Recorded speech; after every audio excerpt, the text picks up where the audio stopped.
Assalamualaikum warahmatullahi wabarakatuh. Bertemu lagi dengan saya di channel GoHandi. Seperti biasa, tidak pernah bosan saya membahas tentang pinjaman kredit pegawai aktif, kredit prapensiun, dan kredit yang sudah pensiun, baik dari kalangan PNS, TNI, ataupun Polri.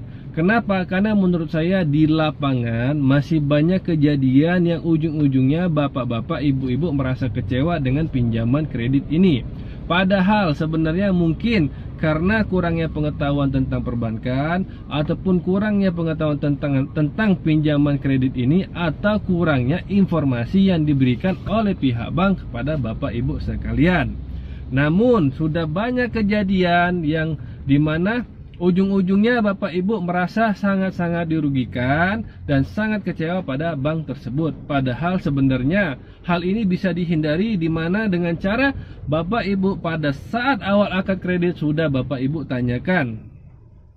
Jadi begini bapak ibu, pada saat bapak ibu melakukan pinjaman kredit, baik itu pegawai aktif, prapensiun ataupun kredit pensiunan, itu bapak ibu biasanya terlalu fokus pada biaya yang namanya biaya provisi, biaya administrasi, biaya asuransi, dan biaya bunga. Padahal sebenarnya yang paling akan membuat bapak ibu celaka adalah biaya penalti perlunasan dipercepat, baik menggunakan dana pribadi atau menggunakan dana pihak lain, contohnya di take over oleh bank lain. Kenapa? Karena bapak ibu biasanya lengah ataupun tidak perhatian dengan biaya penalti perlunasan dipercepat ini, dimana biasanya ketika bapak ibu tanda tangan akad kredit, bapak ibu tidak membaca pasal-pasal. Saya kasih contoh, apabila bapak ibu melakukan pelunasan dipercepat sebelum jatuh tempo, maka dikenakan biaya 2%, atau dikenakan biaya 3%, atau dikenakan biaya sampai 10%.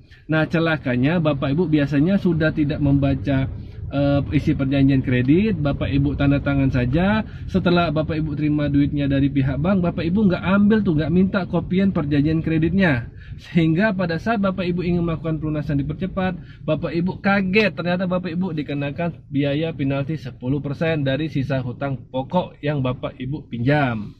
Nah, jadi saran saya, pilihlah bank ataupun pinjaman kredit, baik itu pegawai aktif, prapensiun atau pensiun, di mana biaya penaltinya itu adalah biaya yang terkecil. Saya kasih contoh, misalnya pelunasan dipercepat dikenakan biaya penalti cuma 2%, dikenakan biaya penalti cuma 3 kali angsuran. Itu ambil yang seperti itu, meskipun biaya bunganya lebih besar dibandingkan bank lain.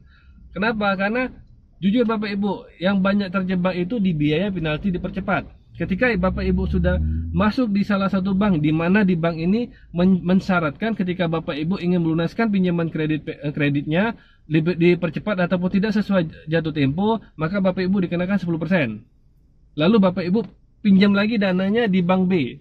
Di bank B juga sama, bapak ibu dikenakan 5%. Lalu bapak ibu lagi pinjam lagi nanti ketika mau top up ke bank C. Jadi bapak ibu, ketika bapak ibu menjalankan 3 kali kesempatan dengan biaya penalti pelunasan dipercepat dengan nominalnya sangat-sangat besar, maka saya jamin sisa gaji bapak ibu hanya tinggal 100.000 atau mungkin nggak nyampe 100.000, dan bapak ibu tidak bisa melakukan top up sampai seumur hidup bapak ibu lagi. Maka dari itu sangat-sangat saya sarankan perhatian dengan biaya penalti pelunasan dipercepat, baik menggunakan dana pribadi ataupun menggunakan dana dari pihak bank lain. Dan bila di dalam perjanjian kredit dikenakan 10%, bapak ibu harus bernegosiasi minta keringanan dari pihak bank dan harus tertuang dalam perjanjian kredit. Jangan mau apabila biaya penalti di pelunasan dipercepat tidak tercantum pada perjanjian kredit, atau dalam artian diatur dalam secara terpisah melalui surat lain. Itu jangan mau. Kalaupun terpisah dari surat perjanjian kredit, harus bapak ibu mintakan dari awal dan bapak ibu tanda tangan sebagai kesepakatan dari awal. Ketika bapak ibu ingin melakukan pelunasan dipercepat, maka dikenakan penalti sekian persen.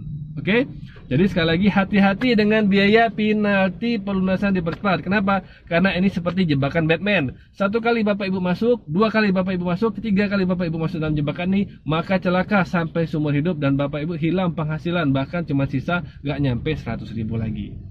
Oke, sekian informasi dari saya. Mudah-mudahan bermanfaat informasi dari saya ini, dan bantu like, subscribe, serta share semua informasi dalam video ini kepada teman-teman. Mudah-mudahan bisa membantu mereka mengatasi masalah-masalah ataupun memberikan solusi atas permasalahan yang mereka hadapi.